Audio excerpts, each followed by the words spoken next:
Across Europe, thousands of children are being forced onto the streets to beg and steal. They come from the poorest community in Europe, the Romanian Gypsies. As I head back to my hotel, I see a girl hanging around the cash machine. She's no older than 13. At first sight, she appears to be begging, but actually, she's watching customers as they enter their PIN and approaches them as they're about to withdraw money.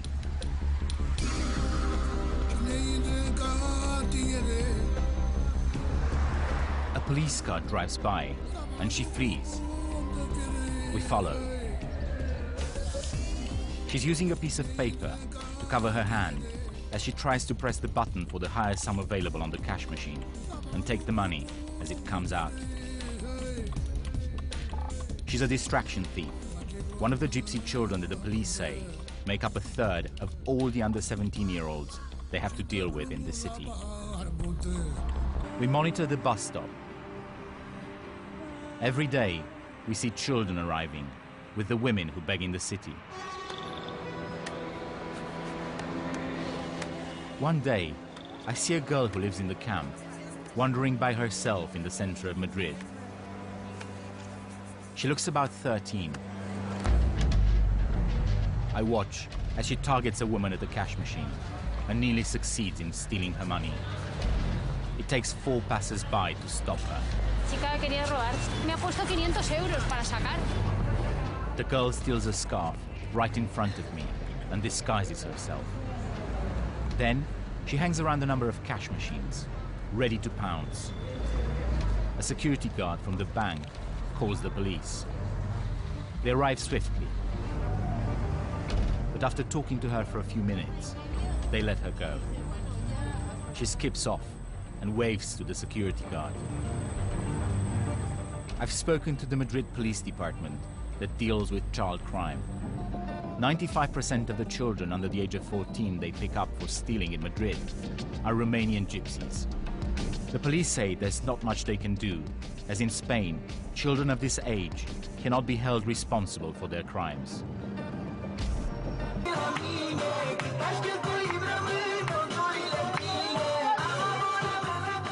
I take a chance and approach her.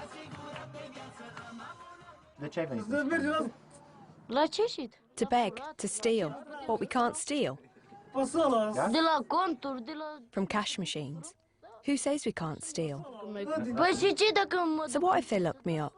Big deal. You put in your card, you type in your PIN, you take the card, we take the money. We take the money and come home. 400, 300, 600, sometimes €1,000. When you go begging, you work until 10 at night and you make 50, 60 and you come home. But when you steal, you make 300 in one go. It's easier. What? Stealing? It's not dangerous. Seriously, it's only the police that catch us. They take the money, they take us to the day centre, and the centre lets us go. They're minors. If they're under 14, they don't do anything to them.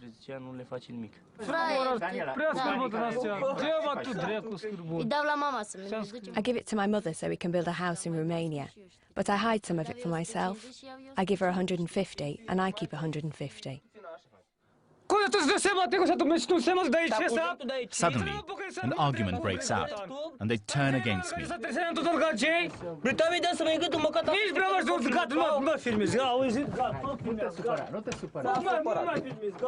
It's time for me to leave.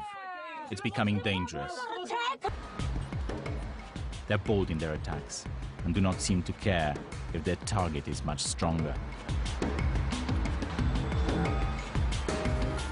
This man has to physically fight them off before they finally leave. I wonder what makes them so fearless. The knowledge that they cannot be punished, or the desperation to make back the money. They split up into pairs. We watch as one of the pairs target a cash machine. One of the boys looks about 12, the other one as young as 8. They try to rob an elderly customer. These boys are aggressive. They don't stop. until passers-by intervene. When I see them acting like this, my first reaction is anger. But then I remember that they are just young children. A few minutes later, they are at it again.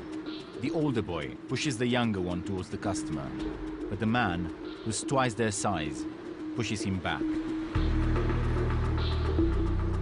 They give up. These children are under enormous pressure to make money. They're gutsy and daring, and they're ready to take on and defy even strong young men. When passers-by approach, they pretend to beg.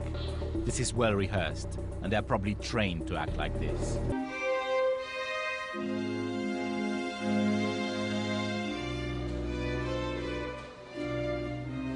I'm meeting up with the deputy mayor of Milan, Riccardo Decorato, who has led the city's controversial crackdown on gypsy crime.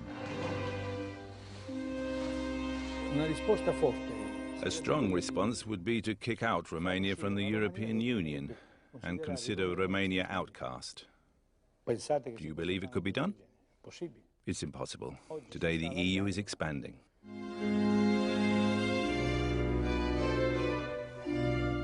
Decorato expresses opinions that would be unthinkable for politicians in most European countries.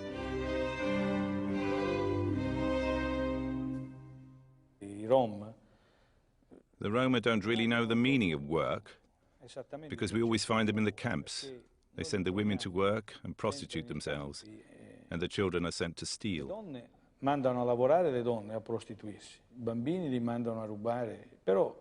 Also, if you went now to any of the camps, you would just find men playing cards. So someone tell me how I can possibly explain to these people the concept of work, when their concept of life is without work, and the work is left to women and children instead.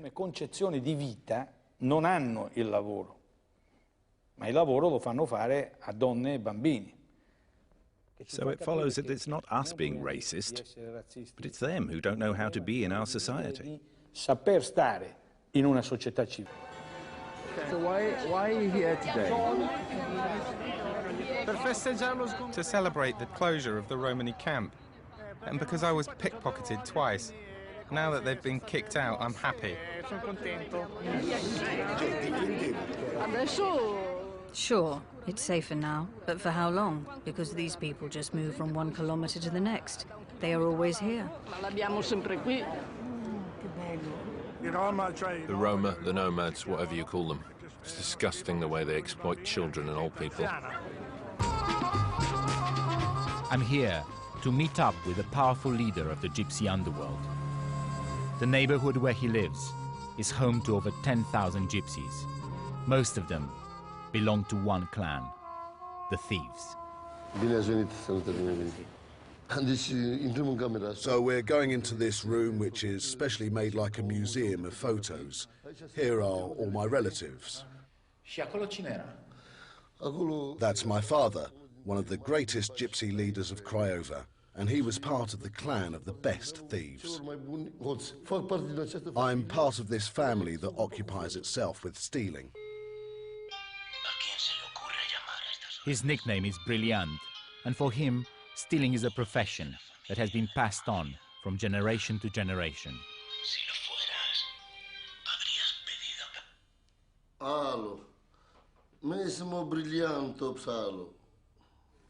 Having come from a long line of thieves, Brilliant has a special insight into the history of gypsy crime.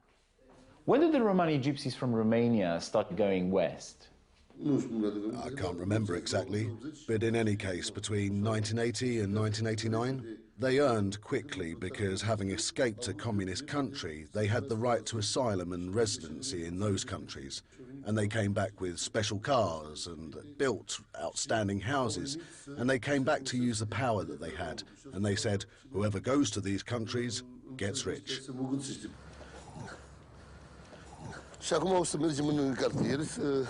Să vedem mai de aproape situația.